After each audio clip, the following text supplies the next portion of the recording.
Bom, hoje é o Dia Nacional da Educação e a gente nem precisa dizer aqui sobre a importância da educação e da leitura na educação.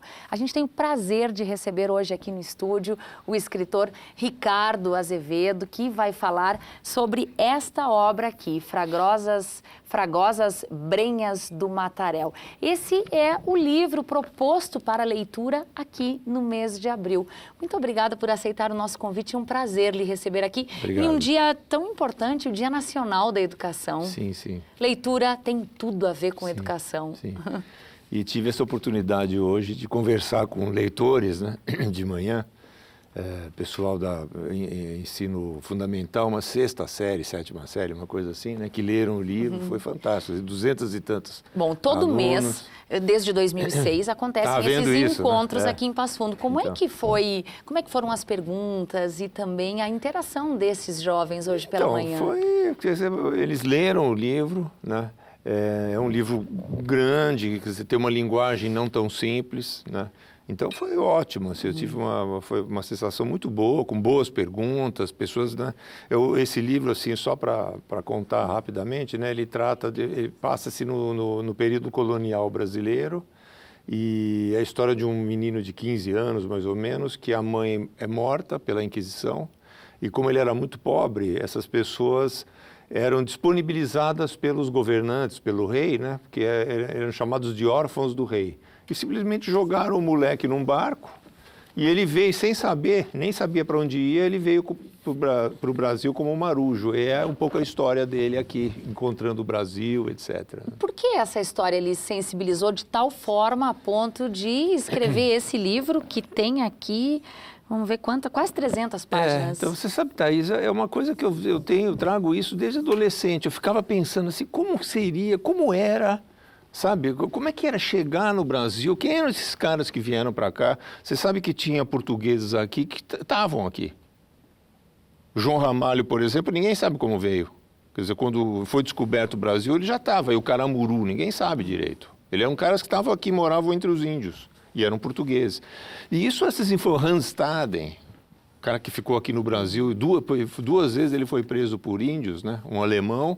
Depois ele sabia escrever e contou a história. E eram coisas que eu ouvia na minha juventude, assim, eu falava, puxa, deve ser fantástico isso, né? E se você, e dando um pulo aqui para Passo Fundo, né? Se você pegar a saga dos alemães que vieram para cá, ou dos italianos que vieram para cá, isso não está contado. Como é que já pensou esses alemães chegaram aqui?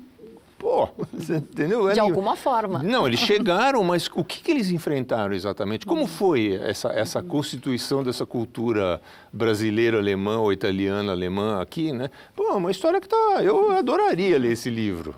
Olha, o nosso convidado aqui no estúdio, Ricardo Azevedo, é escritor, ilustrador, compositor, pesquisador paulista. São mais de 100 livros já publicados. Eu acho que a maioria deles para o público infanto-juvenil. Mas eu queria saber o público dessa obra em específico. Eu imaginei, assim, eu acho, assim, pelo tamanho do livro, pela linguagem, até por certas questões que eu trato, eu acho que um jovem adulto, mas você vê, foi lido por pessoas de 13, 14 anos e gostaram do livro, né? Queria comentar essa coisa da faixa de idade, né? Quer dizer, se você pega, por exemplo, aula de ginástica ou gramática, você divide o livro de gramática em partes. Olha, vamos dar essa parte da gramática no primeiro ano, no segundo ano. Então, parece que idades e matéria do livro fazem todo sentido, uma coisa crescente de dificuldades. Mas a literatura não é bem isso, entendeu? Por exemplo, eu acho que um menino de 13 anos, quando ele olha para o pai, eu prefiro 1000 vezes que ele fale assim, pô, como esse cara é parecido comigo.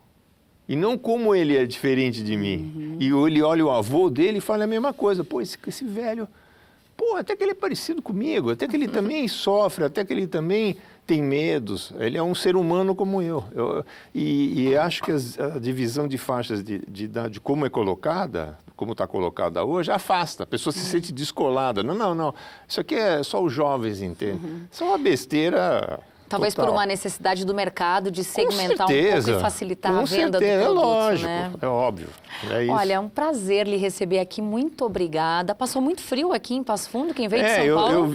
Quando eu estava agora esfriou, mas quando eu vim de São Paulo estava mais ou menos 30 graus. Cheguei aqui 3 graus Quase hoje. virei cedinho. sorvete. Bom, lhe desejamos aí muita força no frio também, viu? Não, eu vou tomar um vinho. Um bom retorno. Obrigado, Obrigada. Thaís.